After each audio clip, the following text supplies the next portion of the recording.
This is Outside the Round with Matt Burrill, a Rowdy podcast. What's going on, guys? Welcome back to another episode of Outside the Round with me, Matt Burrill. Today, a very special guest, one of my favorite humans to follow on the internet, a guy that's been here in town for a while. He's an absolute legend. We got our man. He's the host of the Beer in the Headlights podcast as well, which very much enjoy that. We got our man, Luke White. Brother, I'm glad that we're finally getting to, I feel like I've met you in passing, but it's good to we've been working on getting a date for a while. You've been busy out there. Yeah, man. I'm also just, schedule stuff feels like I'm not my strength for sure. So, yeah. But yeah, I'm glad we got to make this work. Yeah, and you got a little one, right? Yes, sir. Yeah, he'll be 2 next month. So. Wow, so you're in dad mode. You're here. How long have you been in Nashville? I was just joking about this with my wife the other day. My concept of time is so bad. And so for the first, probably, I've been here since we moved here 2021. My wife's from here and grew up here, but we moved back here in 2021. But I think for the first, literally, probably 2 years, I always said we moved here 6 months ago for like 2 years, and so she told me to not say the time and just say the year, and then it's easier. So 2021. 2021's about right around 4 years. That's it. Yeah. That's it, man. Where are you from originally?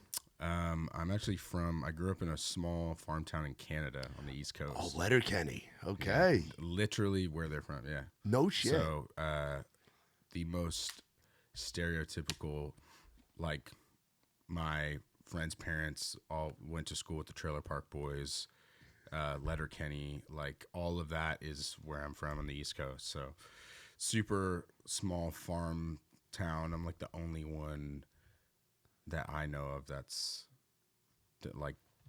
has left or gone and done anything like this. And so it's funny, but yeah. That's wild, dude. What led you to wanting to move to Nashville, get into the music world? I know you said your wife's from here. Mm-hmm. It was actually not intentionally of what world kind of we're getting into. More so, we lived in Hawaii for 5 years. Yeah, I moved to, so I've spent growing up, I came to the States a ton. My mom is American and my dad's Canadian. And so I grew up coming to the States and stuff a ton, but when I was 18, I moved to Hawaii, and I know it's crazy. And was that just a leap, being fuck it, I want to go to where it's really warm and beautiful? Or? I'm not a tropical dude, so I was working with a nonprofit for 5 years. So, oh, wow. And so and it was a plus side that they had an office out of one of their main areas was out of Hawaii, and so lived there for 5 years. That's where I met my wife. And then it's kind of after 5 years, felt like it was coming to an end, and decided to move back to I guess where she's from, and moved to Tennessee. And so initially there wasn't any plan. We kind of just felt like we were to move here. We moved here. And then I jumped into business with a friend of mine. It was one of the only people that I knew here. We started, he was selling clothes at the time, and that was what he did.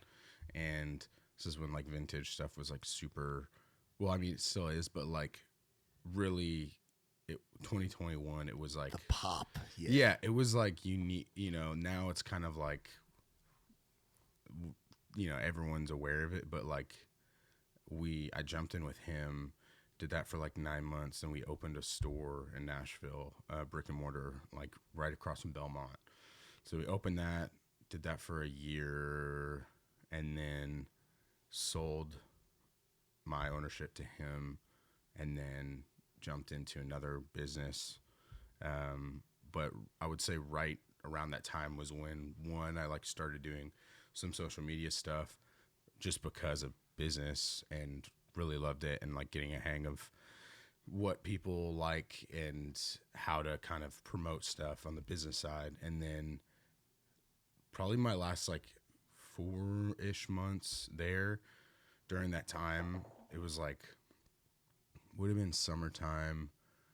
Was it 2023 maybe? Maybe. Yeah, 23 or 24, But, somewhere in there. But I was actually with a friend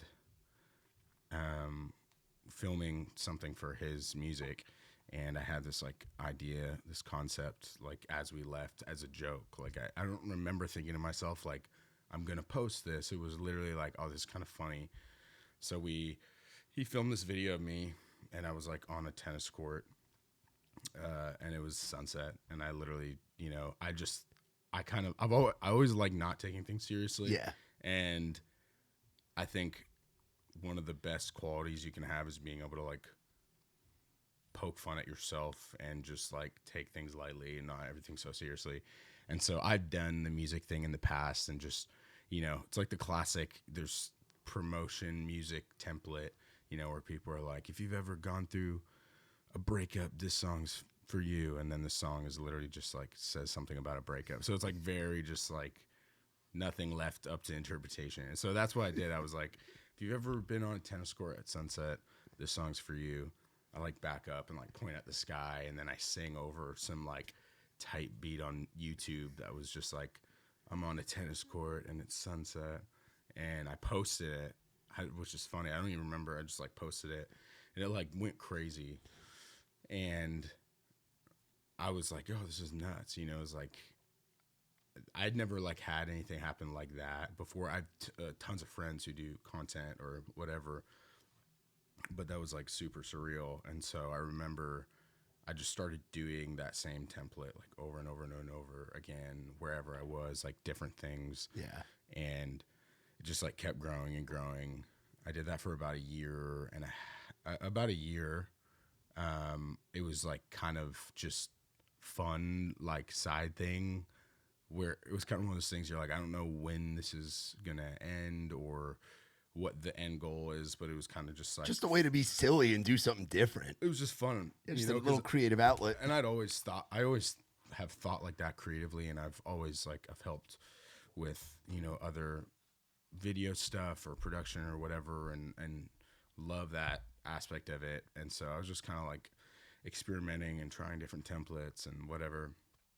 And so I would say right about the year-ish mark was when I was like, I had a conversation with a friend because I was just trying to figure things out. I was running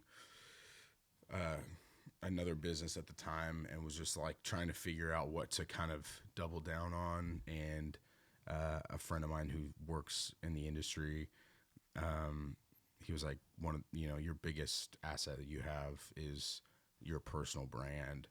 And I was like, oh, I guess, like, I never really thought of it that way. Yeah. He's like, you need to like double down on that. You're, gifted at it, you enjoy it, and you're, intelligent enough to know what to do with it and kind of continue to grow. And so that's when I was like, all right, like, I don't know what this looks like, but I'm going to lean into this. And so right around that time was when I connected with my manager and started, I guess, like doing that full time, which it sounds like everyone has such different, perspectives or perceptions on what being a full-time content creator is. And most of them are true, with when it comes to like most creators. Like, I think that's there's the pros and cons of it. Is like some people, it is like exactly what you think. They just like wake up and don't do anything all day and maybe film a few videos and whatever. And then they're like, man, this is so hard, like blah, blah, blah. But I'm a big, like, I like doing things. I'm very extreme. And so there's a lot that goes into my videos, some of them. Yeah, man, you got to storyboard this shit. And some of them are super, like, obviously, like, the song videos can take me a minute to film, edit, and whatever, and they're like 15 seconds long. Yeah, those are the quickies. But some of the props and stuff and different videos I do, they take like weeks, Man, tell me about the latest one, the croc. Yeah, the croc car, dude. The croc car. Took a minute to build. usually some crazy idea in my mind, and then comes about into an actual a prop. So, but yeah, so I built this giant drivable croc. Yeah. And so it's been fun. Yeah, that was fun. That one, the Shrek mobile, The Shruck, dude. the Shruck. Excuse me. Dude, the thing's a legend. That's actually, I'll say, one of the coolest things I love about social media and what I do. That's so, because it's so outrageous in a lot of ways, is like getting to meet people, like the relationships you build because of that stuff is just so funny to me. Like, I've met people through Marketplace that I'm like friends with and do projects with and stuff that have just like seen my other stuff, or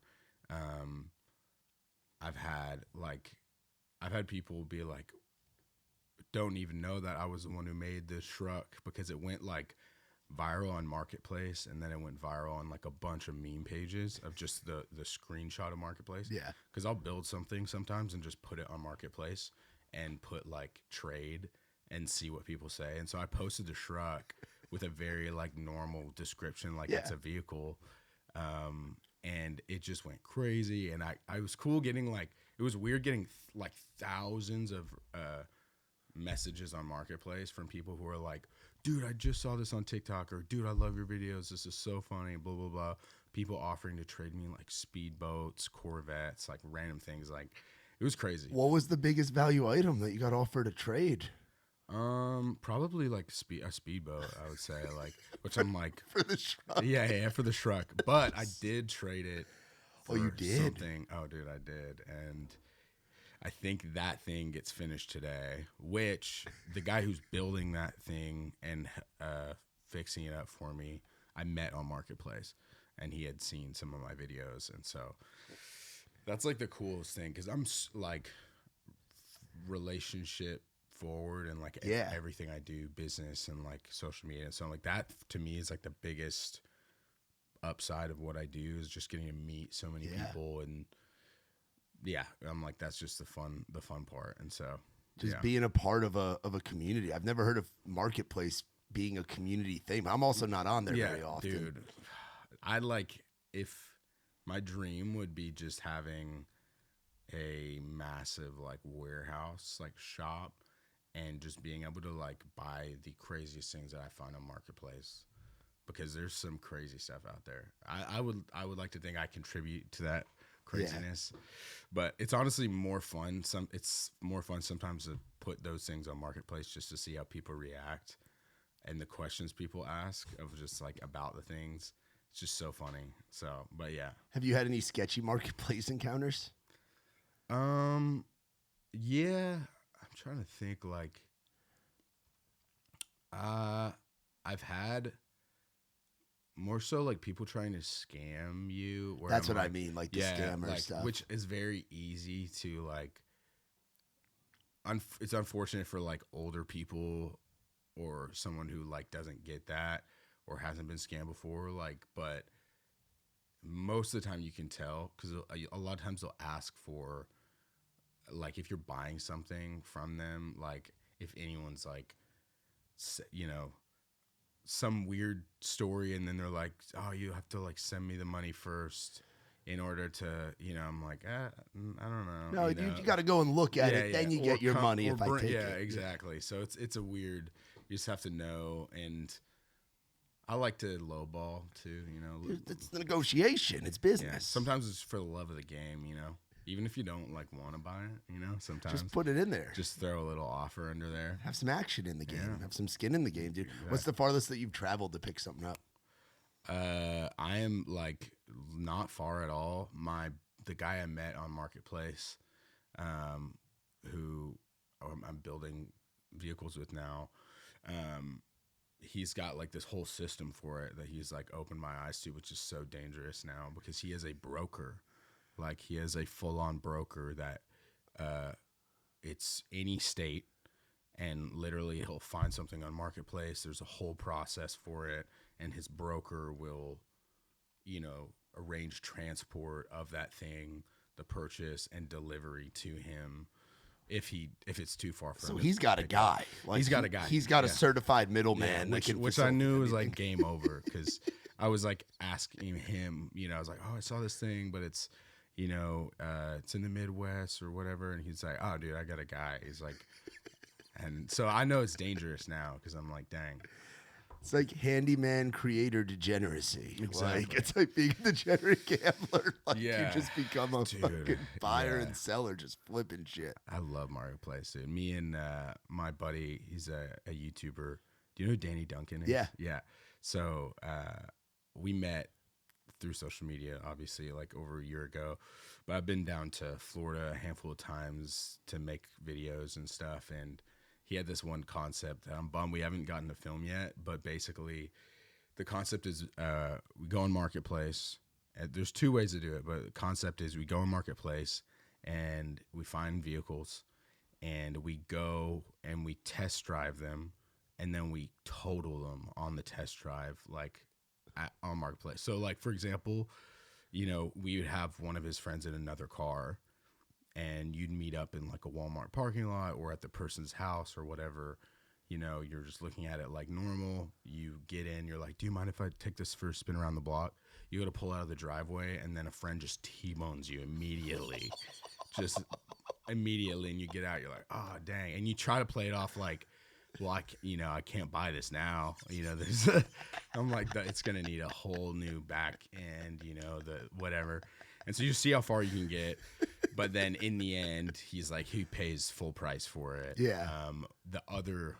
My other spin on it that I had that I was telling him about was like, you find a generic vehicle. You try to find two of the same vehicle. So say it's like a 2005 Honda Civic. Yeah.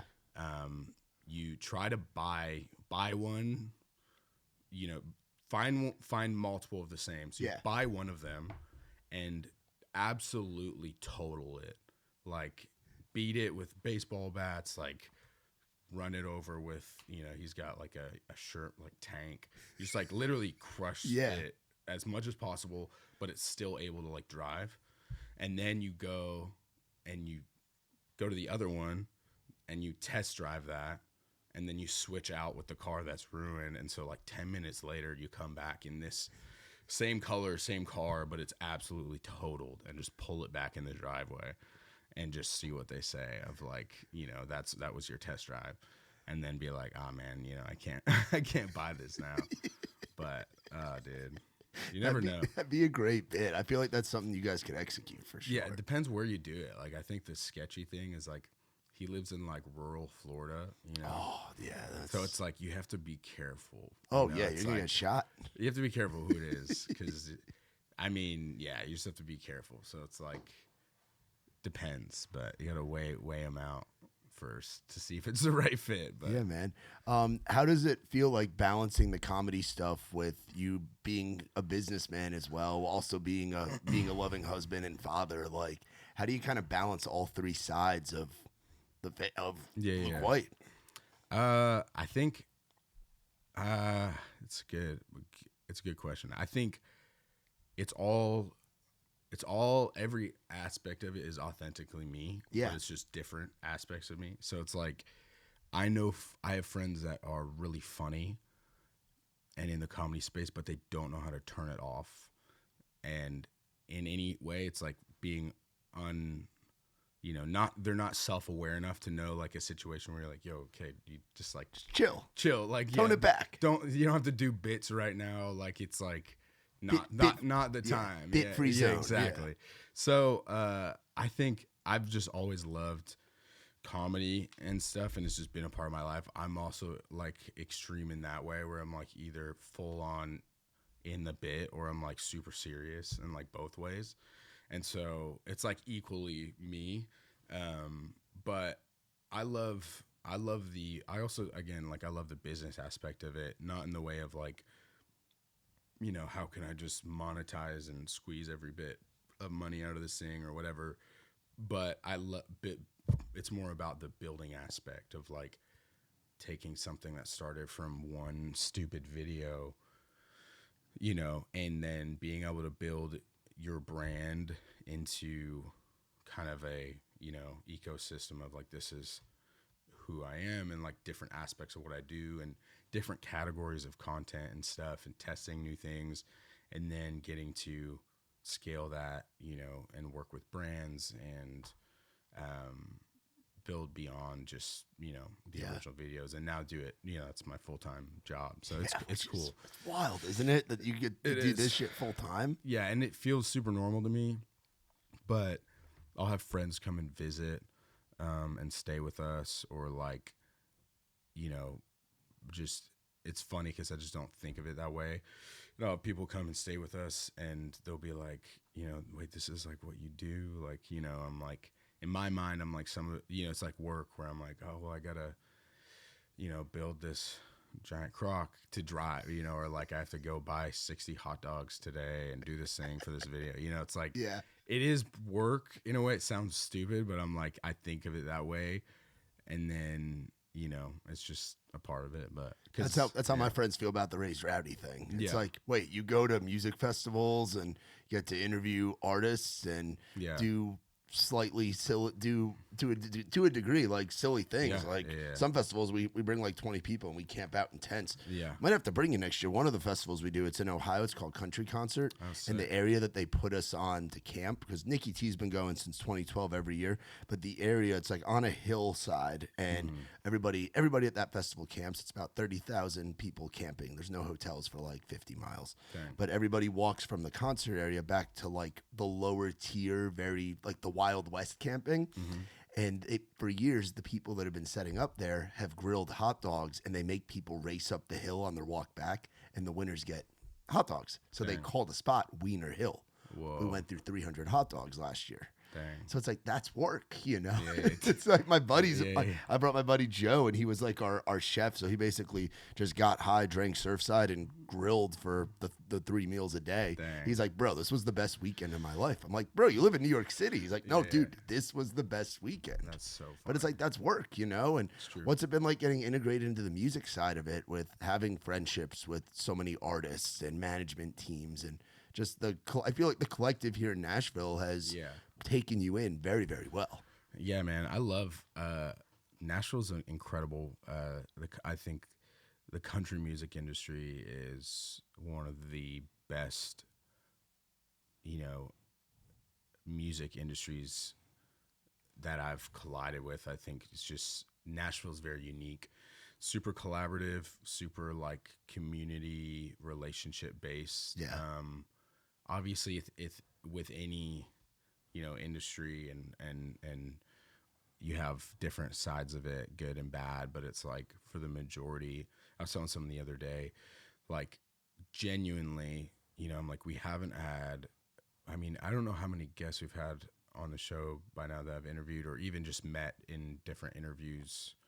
I'm like, but there's not been one that it's been like, oh, that was weird or awkward or like that sucked. Like everyone's been great, Yeah. and not just like, I'm usually very good at reading people, and it's, it's not just, oh, it was great, like inauthentically kind of, they were putting on this saying like, they were great, and so I love it. I think there's, obviously with anything, there's like politics to it of just like, I think one of the most important things is like learning how to build genuine friendships and relationships aside from needing anything from it, because it's that way with anything. Yeah. In the creator world and the music world, it's like,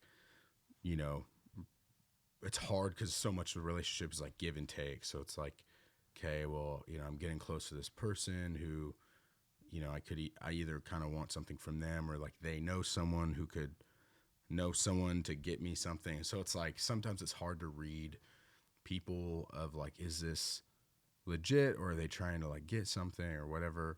And I think I love the space that I'm in because I like providing a place for people to not take themselves so seriously. Yeah, dude, that's the best. That's my favorite part of what you do with the show. Is Yeah. you get to see people not in a serious interview setting, Yeah, but then you still yeah. jokingly try to make it serious. Like Totally. the bit Yeah, is yeah. awesome, man. It's one of my favorite things that's come Yeah. out in like the last Dude, year. thank you. You've been killing it. It's been fun. Like I think in the beginning too, it's been received so well from just the industry and labels and teams. Like because one, it's like it's different for like a lot of these country artists that are coming from just more corporate interviews and stuff. Like the radio tours, things like that. And then they come onto that and they can kind of let their guard down, and they're usually asked before, like, do I need to like do anything or blah blah blah. It's like just be yourself, like have fun. Don't feel pressure to like try to be funny or try to be like, just be yourself. There's no pressure, and it's been cool. Like the response has been super good, and people just have fun, and so that's like, and I built a ton of friendships from that too, which is fun. Like people that I've interviewed and now are friends of mine, or even favorite, like there's been a handful of artists that I've got to interview that I'm like, that I've listened to their music and loved their music for a while, and so yeah, it's been cool. Yeah, man. Talk about, like, it seems like some of the friendships that somebody like your guys, like Cam Whitcomb, Taylor Holder, by extension, Little Z, like, yeah, dude, Cam's my guy.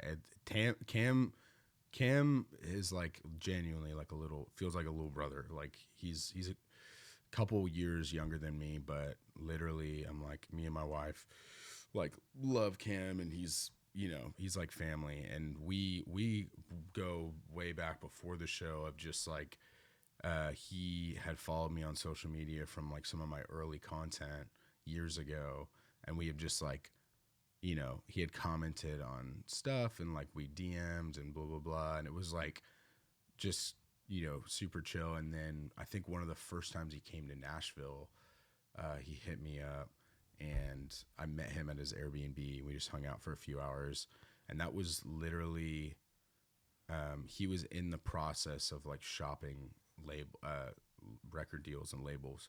He was like breaking into the American country scene, like, and not even by choice. Like if you ask him, he's like, I didn't put myself here. People are always like, he's not country or like blah blah blah, but it's like, he doesn't make that choice. It's like, no, that's he's the not consumer. like, I'm gonna be this. Like he literally does not make that choice. He just makes good music, fucking great music, and his live show is like the best thing going right now. Like the energy of watching a Cam Whitcomb show is insane. Yeah, I went to his show at the Brooklyn Bowl.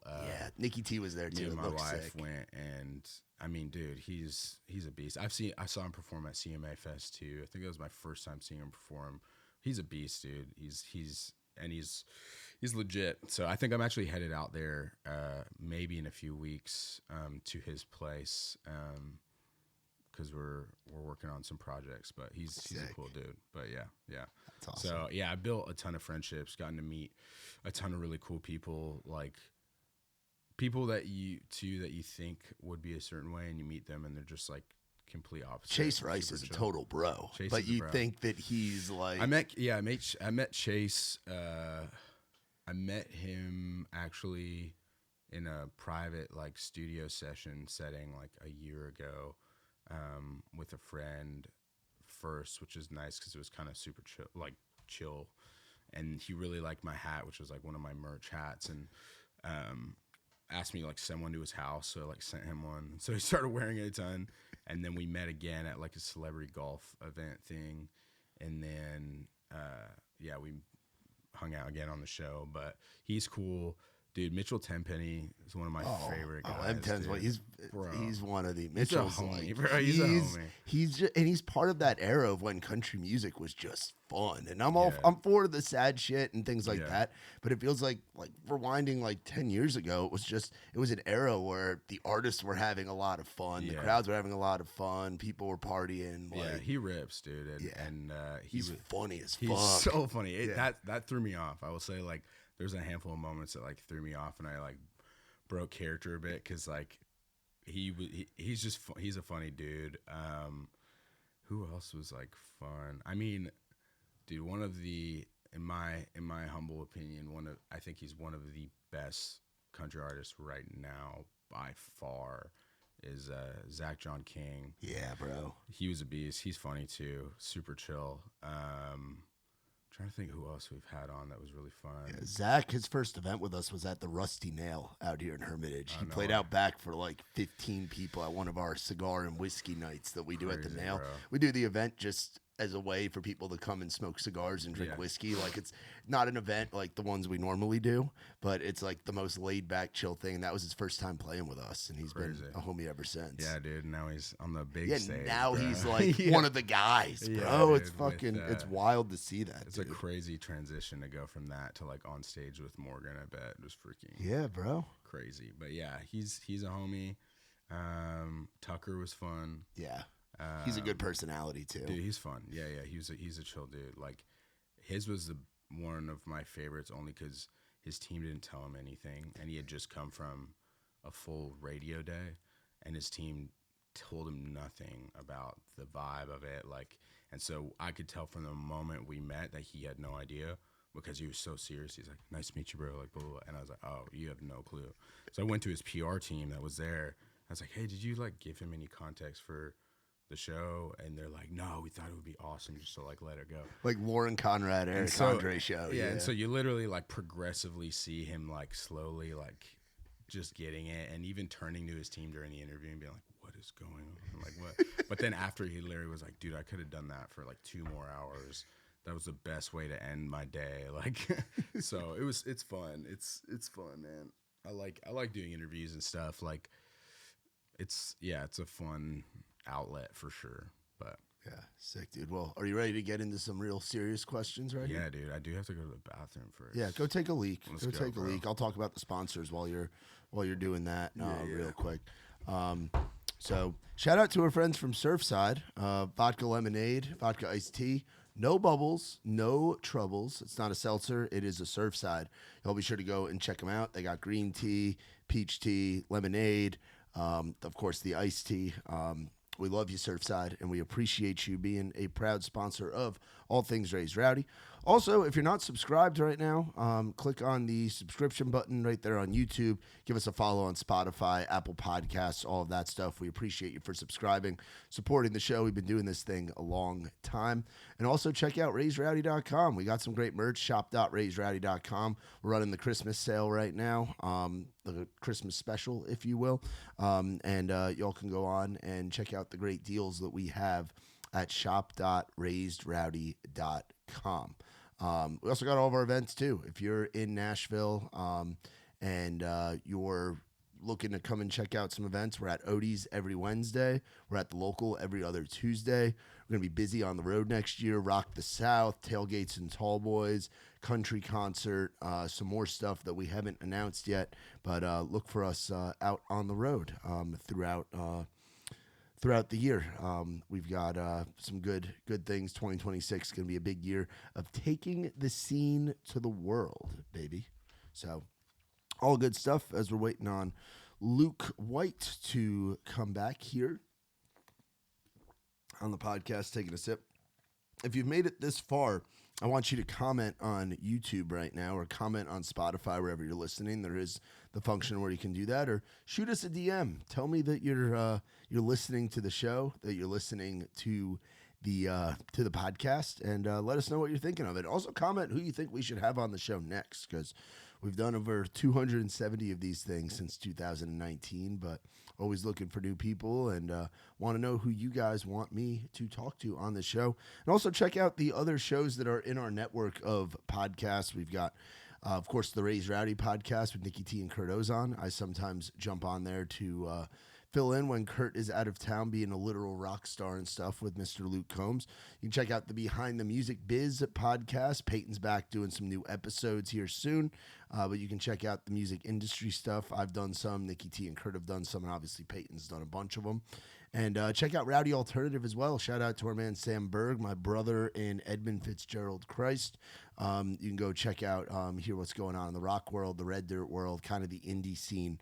You can check out the Rowdy Alternative podcast. It comes out every Thursday, wherever you get your podcast. We'll be right back with our man Luke White. Oh, it looks like we've got him coming back in for some serious questions. We're gonna deep dive in on the serious stuff and really get to the bone crushing questions with one of my favorite creators, one of my favorite personalities in Nashville, Tennessee. And he's a Canadian too, which we love our Canadians. We always say Canadian country is the new Texas. So shout out to all of our friends making music north of the border. All right. Ready for the hard-hitting questions? He's ready to go. All right. Rank these three things: beer, trucks, and dirt.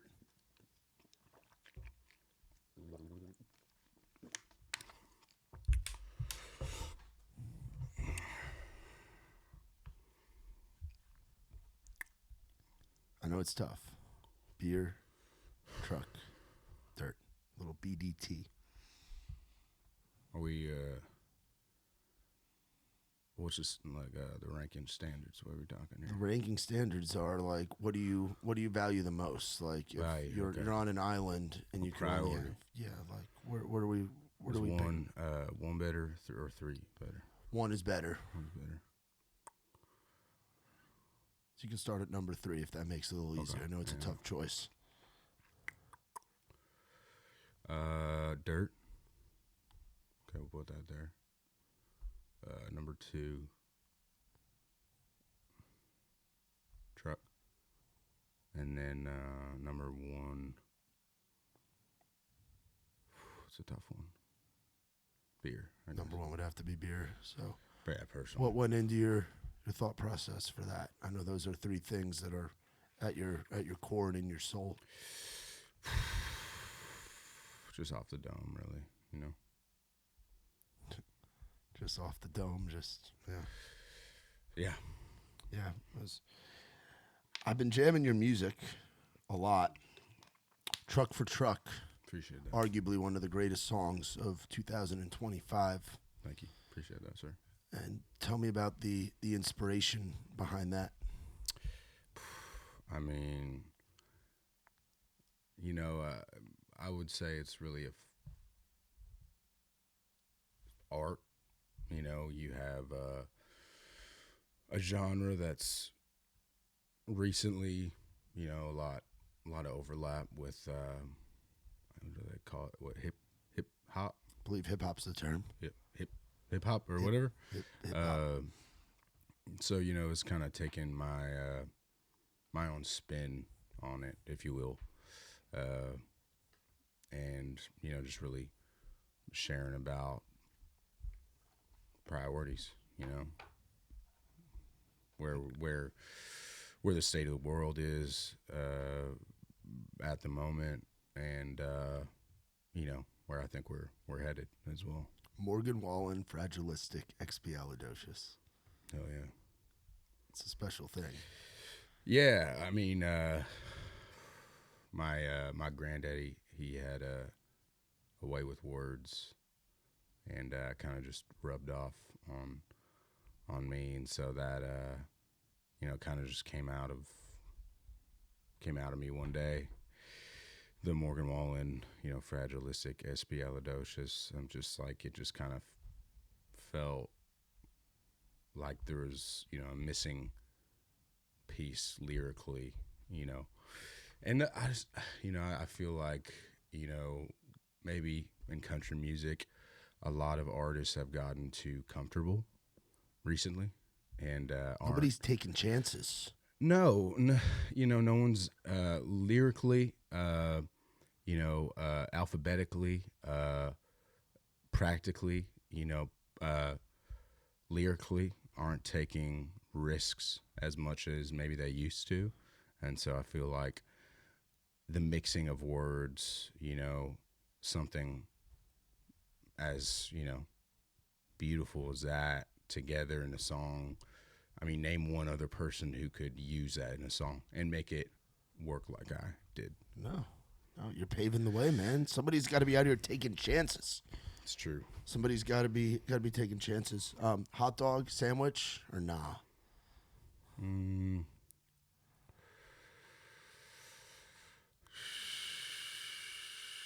Again, I mean, I think if you're looking at a hot dog like a sandwich, I will say that I think you're looking at it the wrong way. Are we talking vertical, horizontal? Flip it upside down, okay? And I'm looking at bread. What are you looking at? Looking at bread, no wiener. Exactly. What is that? It's bread? That's bread. Okay. It's an enclosed piece of bread. Okay. Now take that wiener, you put it back in the hot dog, back in the bread. Now what do you have? Now I've got a sandwich. Got a hot dog. That to me is a sandwich. Sandwich, in my opinion, requires the separation of two pieces of bread on either side. Which one would be the church and which one would be the state? The open one. So you just got to open it up. Yeah. And put the meat back into it, and then it's a hot dog. It's true. Am I supposed to have these on? That'd probably be the worst idea in the world. There you go. Whatever floats you. But there you go. How do people do that? This. I mean, they're not always wearing the lids. They're not as cool as you. They don't have Luke's style. So I feel good. It looks good, yeah. I guess I reckon I should be putting it on too. I don't know. Or I do have them on, yeah. I You're good. forgot. You got me out of my zone. Oh, there you go. Nice little ting on there, man. A nice little ting. Talk about how important the boys are to you. No disrespect to the girls, but strictly talking about the boys. Yeah. Man.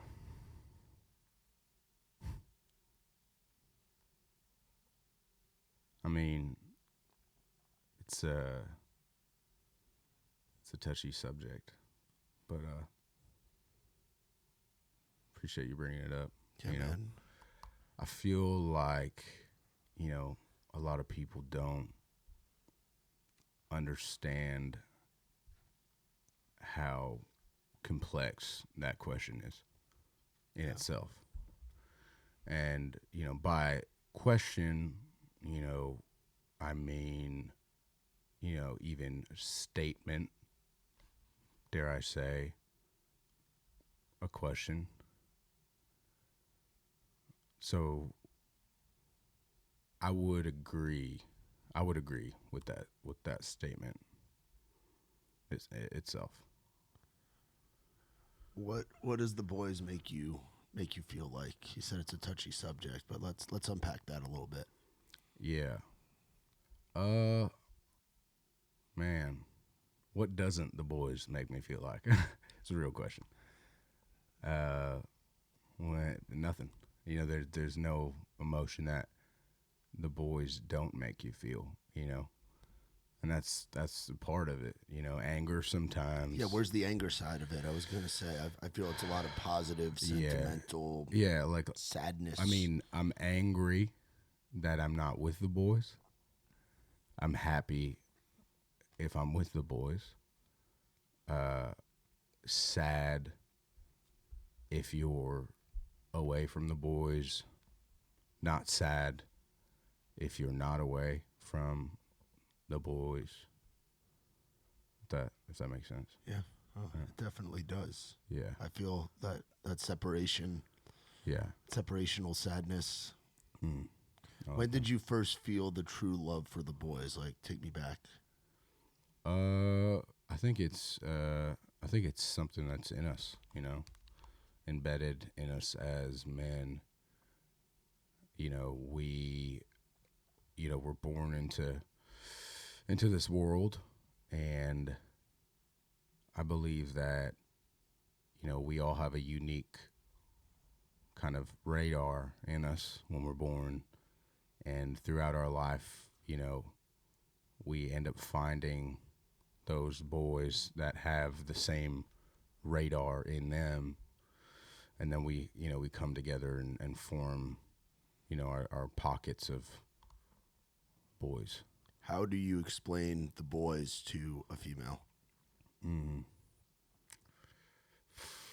I mean, it's tough. It's tough, isn't it? Yeah. I mean, you can't really, It's like trying to, explain an iPhone to a Victorian from 1600. Yeah. I don't even have the framework for the kind of language I'm going to use to explain it. So it's better off to just leave it at that, you know? Just leave it as something. You put out a Christmas song, last Beermas. Yes. Tell me about Beermas. Yeah. You know, a lot of people have different words for Christmas. You know, you got Xmas. I think, you know, what are some other ones? Navidad. Yeah. I don't know what they say south of the border. Yep. Say that down there. Yeah, Feliz Navidad. Mm-hmm. So I guess Feliz Cervezanidad. I could work with that. Cervezadad. I could work with that. Yeah, I mean, you know, it's a holiday. Do we have more Christmas songs? It's a good question. Maybe. We'll see. Coming close to Christmas here. Gotta see after Thanksgiving, you know. Yeah, you got to get through that. See all these country artists trying to jump the gun here. Yeah, they're putting their shit out too freaking quick, man. Yeah, everyone's just trying to be first. See, it's not about quality, you know. It's about, let me just get out there first. So they're going pre-Thanksgiving. They're trying to beat you. It's against the rules. Yeah. I mean, look through New Music Friday Country this week. I mean, there's a good chunk of Christmas songs on there, and too early. We're not even through Thanksgiving. Nope, I'm not listening to them. No, Skip them. It's not Christmas yet. Mariah Carey ain't playing in the stores yet. Nope, I skipped them all. I'll skip them. I won't listen to them. Yeah. Dream collaboration.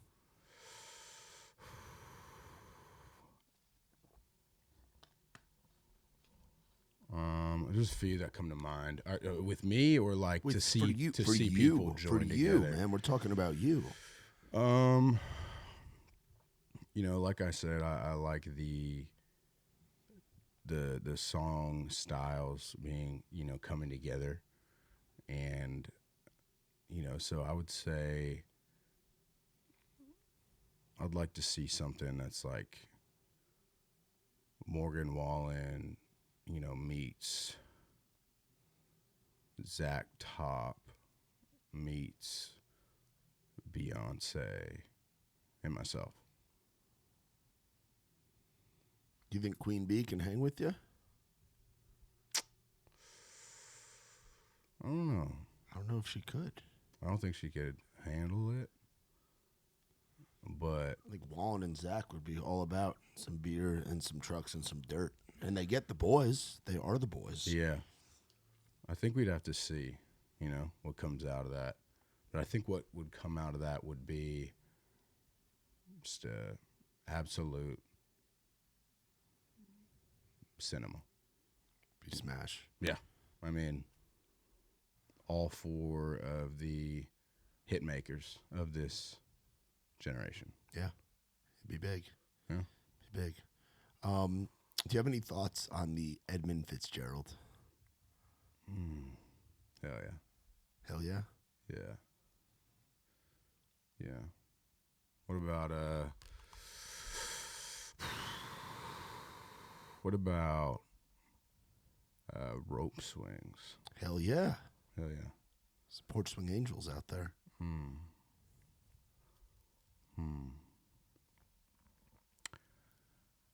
What about Dale Earnhardt Jr.? Dale Earnhardt Jr. is a big hell yeah. Not quite as big of a hell yeah as his father. Yeah. I mean, that's a generational hell yeah. It's the junior version of the hell yeah. Yeah. Hell yeah junior. Yeah. I mean, NASCAR in general. Yeah, NASCAR, big hell yeah. What about corn dogs? As a hot dog purist, how do we feel about eating it on a stick covered in cornbread?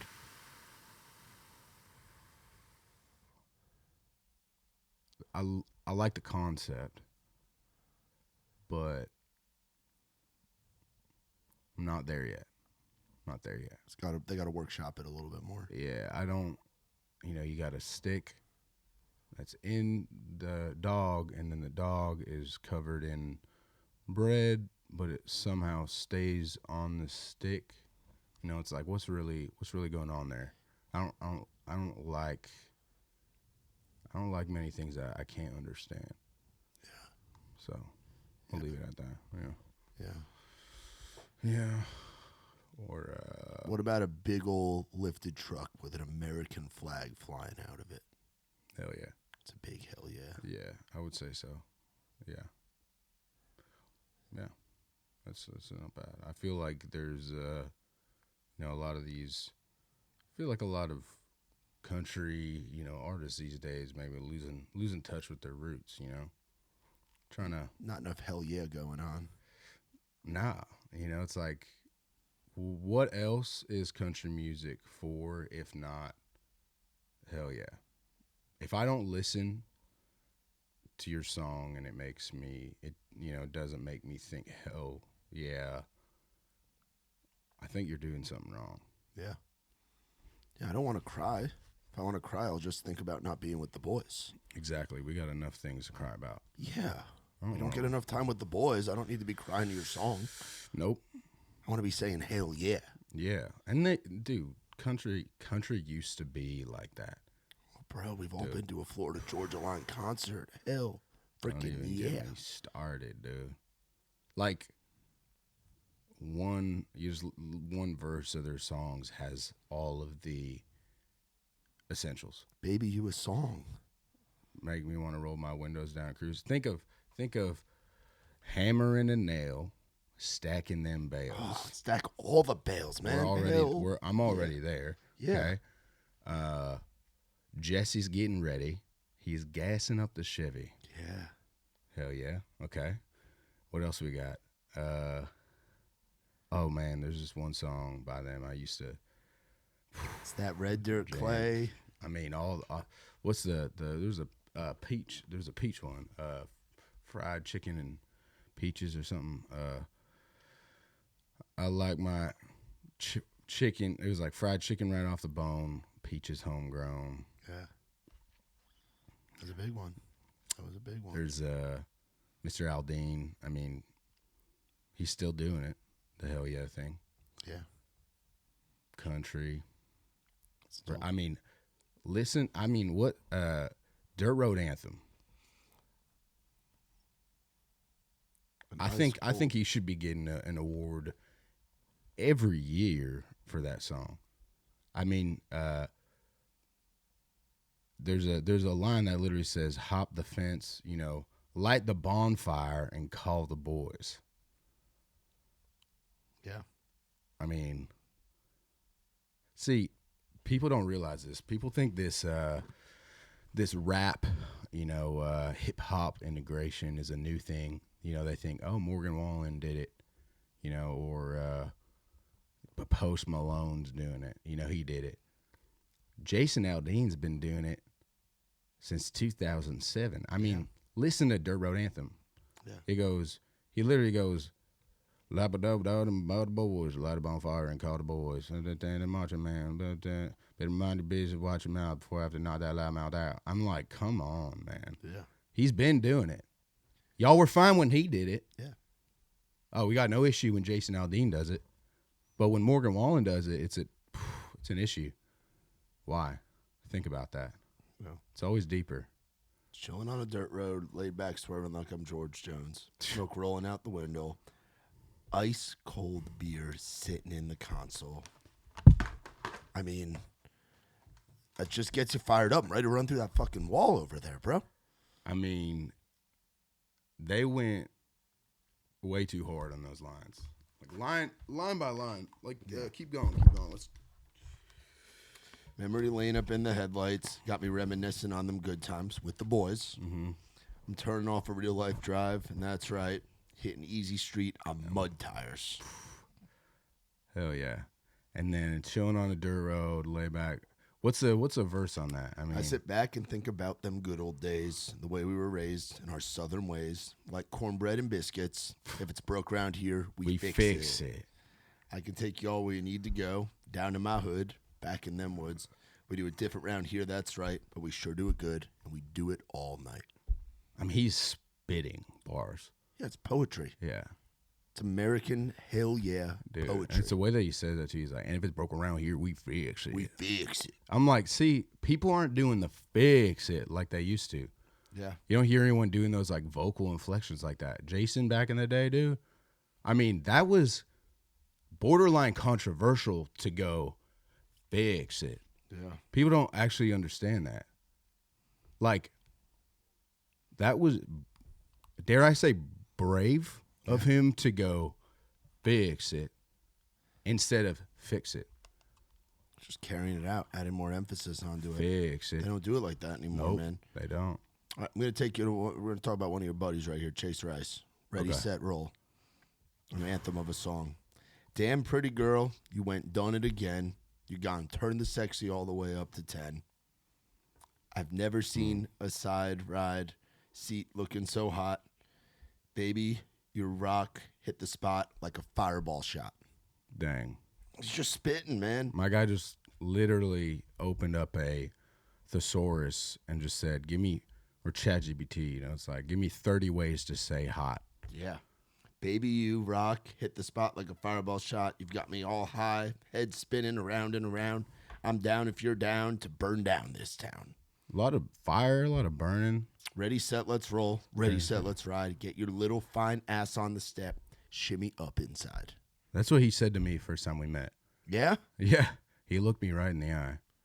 He said that. And I mean, it works every time. Cruise around, get stuck, pedal to the metal till the sun comes up. I made a deal with the man on the moon. He's going to put in some overtime. We've got all night. Ready, set, let's roll. Dude knows what he's doing. He knows what he's doing. That was way ahead of its time. What were some other OGs back then that were crushing that OG country? Dude, we got Eric Church. I put him in the song. You hear that? Yeah. Yeah. All you got to do is put a drink in my hand. Dude, Eric Church. I mean, Springsteen. Yeah. When I think about you, I think about 17. 17, riding around with your girl and the boys. That's crazy. No one was doing that. No, and no one's done it since. We're missing that. Eric Church. Who else we had back then? Luke Bryan. I mean, Country Girl. Shake it for me. Dude, I mean, and see, Luke Bryan is a prime example of branching out but not forgetting your roots. Okay, let's talk about it for a second. He goes, let me release a sad song, okay? Yeah. But it's called Drink a Beer. You know, it's like, it's going to be sad, but I'm not going to branch out and throw the whole thing out, the baby out with the bathwater, and just write an Adele song. He goes, let me write a sad song that you're going to actually understand. The boys are going to understand. He literally calls it Drink a Beer. So, it's like you name the song, the thing that you want people to do when they're listening to the song. And people don't understand how complex that is. And I think he was ahead of his time as well. Don't feel like going home, so I'm going to sit right here on the edge of this pier and watch the sunset disappear and drink a beer. It's a lot of ears. A lot of ears. Yeah. A lot of ears in here. I like that, though. So long, my friend, until we meet again. I'll remember you and all the times that we used to sit right here on the edge of this pier and watch the sunset disappear and drink a beer. Dude, you know who else? Lee Brice, dude. Oh, bro. Bro, I tell you what, though. There's one country song that will make me cry every time. Rightfully so, because it's got all the topics, checks all the boxes. Oh, hell yeah. Drive Your Truck. Oh, yeah. We'll pull that one up. I mean, that opening line of the chorus, I'll drive your truck, roll every window down. I'm like, okay, you have me.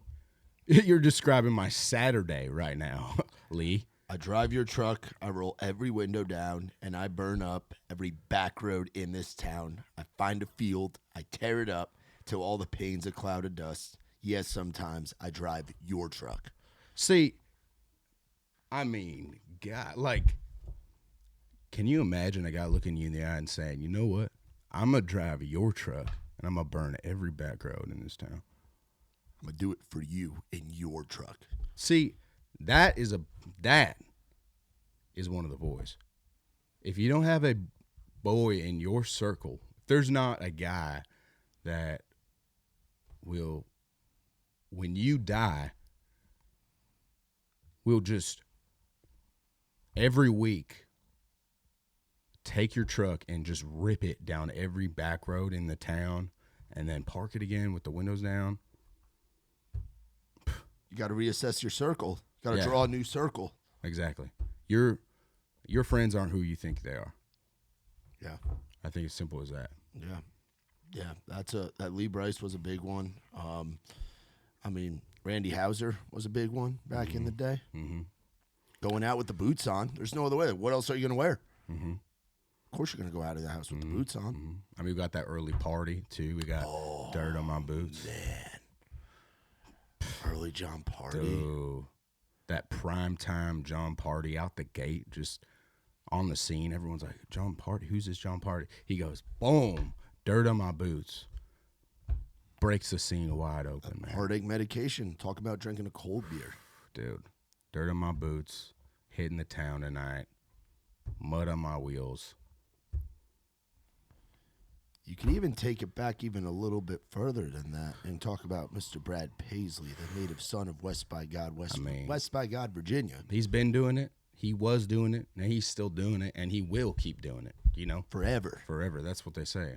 Forever. He's been putting mud on the tires since before they had these damn cell phones. Exactly. He's been putting mud on his tires.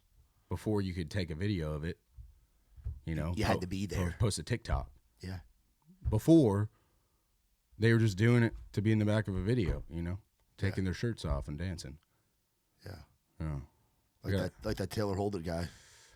That guy, dude. He came around, though. He did. There's He's come a long way. There's hope. I think one of the things that, you know, is amazing about country music is you can run, but you can't hide, man. You know, it's coming for you. Yeah. I mean, he's from Texas, and so it's like there's only so much running you can do, you know. And he was lost, you know. It's like, I mean, he did a song with Jason Derulo. He was in that Back in the hellhole. day. He was in that hellhole of Los Angeles. Ooh, yeah. I don't even like to say that word Makes myself, me but feel shiver down the spine. he lived in the state, the C word. I won't say it, but he lived there, which is enough to say, you know, he was lost, but he is now found, you know, and he's back. So I think that's it really speaks to the power of country music itself, but It does. it'll get you. I want to go back to the boys. Boys around here drinking that ice cold beer. Talking about Girls, trucks, dude, talking about red dirt roads. kicking up dust. See, nobody's writing like that anymore, you know? I mean, it's rare. Everyone's trying to reinvent the wheel, you know? Nobody asked for that. Country music didn't ask for it. Thing about country music, it's simple. It's exactly what it's supposed to be, and nothing more, nothing less. And it's the moment we try to reinvent the wheel, we've lost touch with it. We lose our path. We lose our path. We pull off the dirt road into a parking lot Exactly. where you can't burn up dust. Exactly. And so it's like, you know, I think here's my theory, which people don't understand. You know, they're hard on the country artists that are making music that sounds like other genres, or they're you know, you got those club remixes, you know, that are bumping, and you got some 808s in it, and people judge those artists and they think they're doing it because they're not country. Here's what they're missing. There's two categories. There's two types of country, and it's behind the scenes thing that people don't see and they don't get it. It's people that are real country. Okay, there's the country that's for the country people. Okay, and then there's the country that's for casting that net to those who don't know country or listen to country or hate country, and that touches their hearts in a way that then draws them in back to the real country. So it's a movement. You know, we got We're feeding the people, feeding the family. Your classics. You know, some people, they're called to feed the family. You know, we just need twangers. Right twangers for the family. And just do that. Some people, that's what they're supposed to do. Other people, they're supposed to go out and bring more people in, okay, to the family for more twangers. Well, we don't have enough people feeding the twangers right now. We got a lot of people out there fishing, a lot of people on that shrimp boat. Exactly. But nobody here feeding the people the shrimp. Who's cooking the fish? Nobody's cooking the shrimp. It's like, oh, it's great if you catch 1,000 fish. Yeah. But if you don't have anyone who knows how to scale it and how to cook it, then we're starving. And sadly, what people don't understand is, you know what happens when a people get starving? They go find food somewhere else. And so you start judging the artists for making it, but man, that's on us. That's our fault. You know, we need people to cook. And so I think there is people, I will say, like Mr. Zach Top, who, you know, he's come in like Gordon Ramsay, you know, like Guy Fieri. And he's chefing it up right now taking for the us people. To Flavor Town. But he's kind of, you know, there's a few of them just carrying it on their backs. And it's a lot to carry, man. You know, it's like, but they all come home, you know, eventually. All I need to keep me from losing it, good cold beer and country music. It's never supposed to be complicated, you know? No, it's supposed to be simple. We're simple people. It's true. It's true. You got a guitar in this place? I got good acoustic guitar or no? I don't know if I got an acoustic guitar. Dang. I can text the landlord. I mean, I just feel a song coming on, but you do? Yeah, a little bit. But hey, it's You got anything on the phone you could show us? You got anything you've been cooking? Dude, I actually to feed the people? I might, dude. But if you got some stuff to feed the people, we're hungry. It's about lunchtime. Let me see. This ain't a Popeyes or a Kentucky Fried Chicken, but we'll settle. Let me see here. That's what we're cooking on.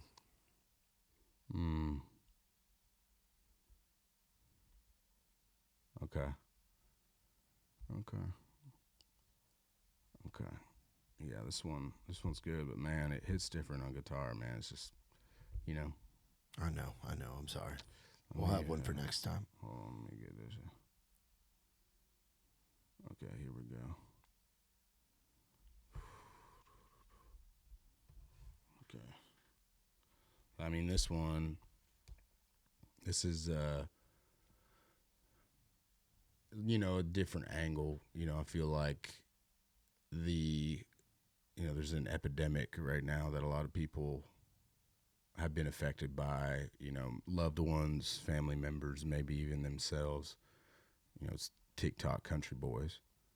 And, you know, everyone, you know, they got enough songs to dance to with their shirts off in front of ring lights, but nobody's written a song for the man who's lost his loved one to a TikTok country boy, you know, and I'm trying to draw that guy into the family, you know, because there's still hope for him, you know.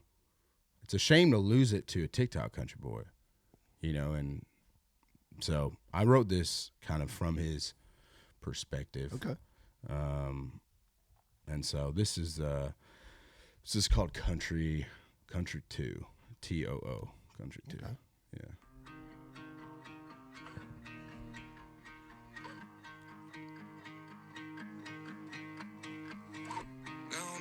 Something strong you can hold the ice.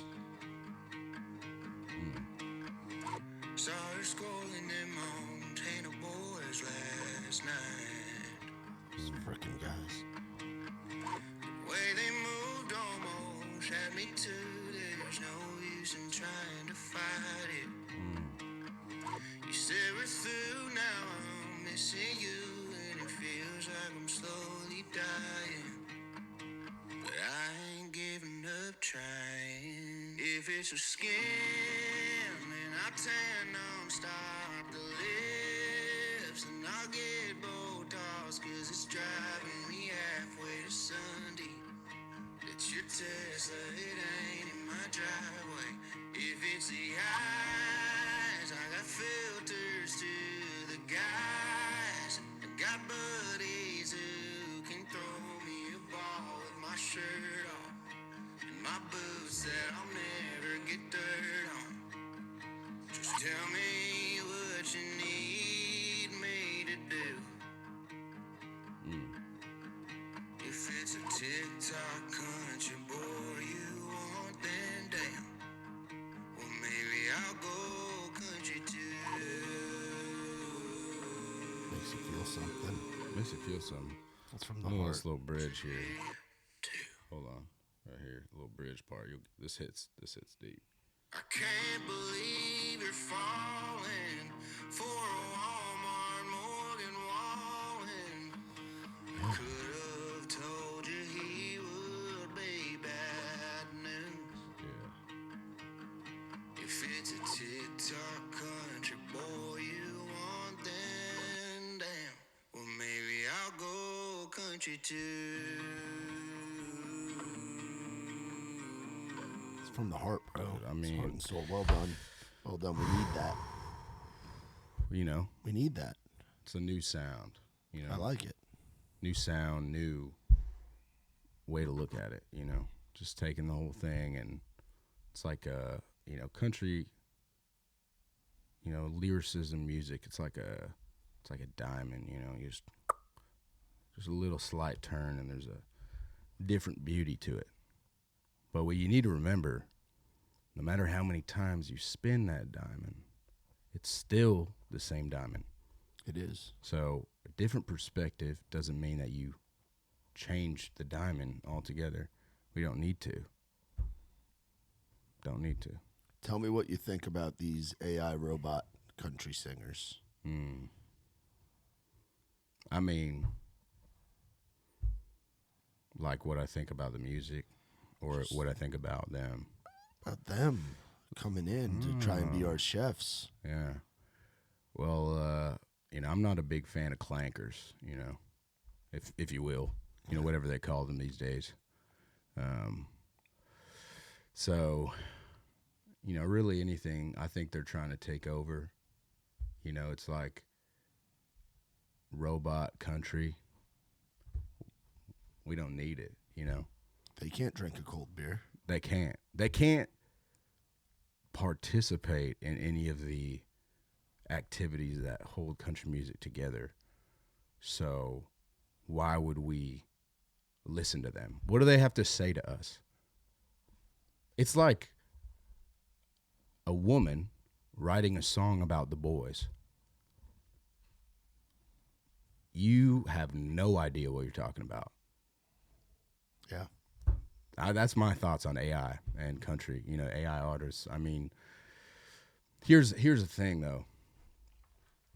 If, the people that, and this might be controversial, okay? I'm not calling anyone out specifically, maybe. If you're afraid of AI country music artists, Yeah. I just don't think you're writing good enough music. Because you know who's not afraid? The guys that are writing twangers. They're not afraid of it. Because they know they're writing bangers, dude. They're out here freaking slanging it. Because that's where the depth comes from, like we talked about. It's the core of what country music is, and they don't understand it. So it's like, if they can write a better song than you and not even drink a beer, buddy, you got the wrong career. I think you need to switch, Yeah. That's my thoughts. I mean, Twanger or a robot cowboy isn't going to be sitting around a fire. nope. They can't sit around a fire. I mean, they can't drive trucks, not yet. But even when they can, it doesn't. They can't feel the sensation No. of being in a field and picking up a mound of dirt. Nope. They got no feeling in their fingers. They can't feel. They can't put their hand down and touch that dirt. Nope. They can't taste a hot dog. No. It's like they can describe it to you. Like, you can be the smartest man in the world, but never have driven a truck down a dirt road, and in my eyes, you are the dumbest man in the world. That's what my granddaddy always said. I live by that. So, I mean, you got to do it to know it. And when you know it, you've actually done it. So you better not pretend like you know it if you haven't done it, because then you don't really know it. Yeah, don't appropriate our culture. Just do it. Just do it. You're welcome to do it. Don't stand on the sidelines and judge us for doing it. You stand on the sidelines thinking, look at all these people driving, sitting on tailgates. People get so upset about country music. They say, man, it's only about the same stuff. They talk about cold beer, dirt roads, tailgates. What else are we going to sing about? Yeah. What, politics? Come on, we know our lane. We know our lane and we stick to it. We're about the boys. We're feeding the family of country music. Let those that are supposed to cast their net, to the outsiders and bring them in, let them do their thing, Yeah. But it's it's a tough world, country music isn't what it used to be. And that's okay. But you got to return to that, Yeah. The country was a country nucleus, if you will. Yeah. The yolk inside the country egg. Exactly. And that yolk is BTD. I don't make the rules. I just follow them, that were made for us by those who have gone before us. Is, you can't, it's as simple as that. It's a BTD test.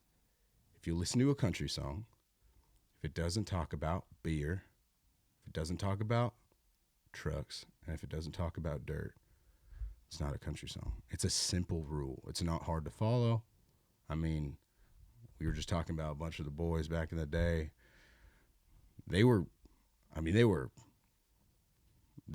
hitting each of those 10, 20 times. At a very high level.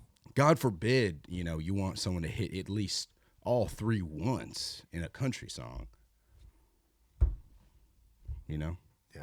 It's not much to ask for. No, it's important, man. It's important. So, wrapping up here, what do you want people to take away when they're listening to your twangers?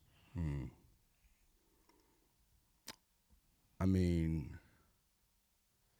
I want people to see country music. Hold on. Let me get this real quick. Hold on. This might help here. Sorry about this. Hold on.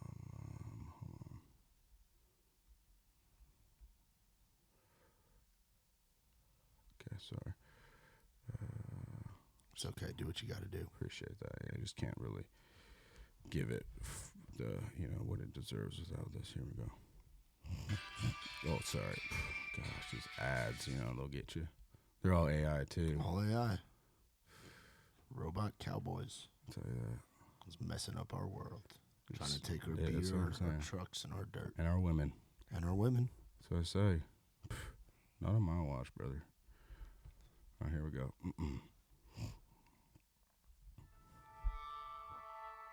Okay. What people need to realize about country music is it's not just a feeling, It's not just a genre. It's a lifestyle. Lifestyles are meant for everyone, okay? But you can't diss it unless you tried it. So what I encourage people to do is, if you hate country music, if you're out there today and you're thinking to yourself, country music sucks, or you're thinking to yourself, country music, it's not good, okay? I want you to do something for me, okay? I want you to go to your Spotify, go to your Apple Music, whatever you listen to, okay? I want you to go to early 2000s country, okay? I want you to throw on some Eldine. Throw on some Brad. Throw on some Luke. Maybe go a little earlier. Throw on some George. Throw on some Alan. Okay? If you're feeling brave, throw on some Hank. And just lay there, okay? Lay on your back in a quiet space and just envision yourself, okay? Sitting on a tailgate. Cold beer just crispy in your hand. A little, almost too cold. You got to set it down in between sips, you know? And your best buddy's next to you. Sunset. Just watching it go down. Just envision that. And then you come to me after that and see if you can look me in the eye and you can tell me country music sucks. Because, brother, I promise you, you won't. You won't be able to. That's all I got to say. Amen. Well, I appreciate you taking the time out of drinking beer, driving trucks, and playing in dirt and eating hot dogs to come on and join the show today. Yeah, man. Well, thank you for letting me come on and share my message with the people and, just get to hopefully expand people's minds more into the inside of, you know, what we are, what we represent, you know. Yeah. And I'm hoping a lot of you out there that are listening, you know, I have hope for you that there's still time and there's still hope for you to become country. You still got time. So if you're out there listening, you're not country, I want you to find the nearest dirt road in your area, you know, the nearest Ford dealership, the nearest honky tonk, or even if you will, NASCAR race. I want you to just go. I want you to find a man who's got a little barbecue sauce on the corner of his lip, maybe a big dip in, you know, he's got boots on, dirt on them a little bit. I want you to ask him, say, hey, brother, I need you to help me right now. Simple as that. And he'll help you. Brother, he'll give you the shirt off his back. He'll teach you to hunt. He'll teach you to fish. He'll take you home and let his wife cook you home-cooked dinners and teach you the ways, you know. Yeah. That's what we need is really country rehabilitation programs. Yes. But that's a separate conversation, and really maybe next time I'll, you know, plug my nonprofit organization, what we're doing out there, you know, rehabilitating people who are from the city and grew up in the city and less fortunate than us. Powerful stuff. Yeah. Powerful stuff. Well, Luke, I appreciate you, brother. Thank you, Thank brother. you so much. Thank you guys for watching. Look up our man, Luke White, spreading the gospel. Make America country again. Amen, brother. Mecca. And we appreciate you guys and girls for watching. For more on us, visit RaisedRowdy.com. Shout out to our friends from Surfside. No bubbles, no troubles. It is, in fact, sunshine in a can. It ain't a seltzer. It's a Surfside. Go and check them out. It's not quite beer, but you can go on, enjoy Surfside. Crack one of those open, ride around in a lifted truck, play with some dirt. You'll feel pretty freaking good. For my man, Luke, I'm Matt Burrill. This has been Outside the Round. I ain't never been the kind for staying one place for too long. I ain't never been the best at saying I love you to a girl I love. Only got a couple tricks on my sleeve. They usually just make them leave.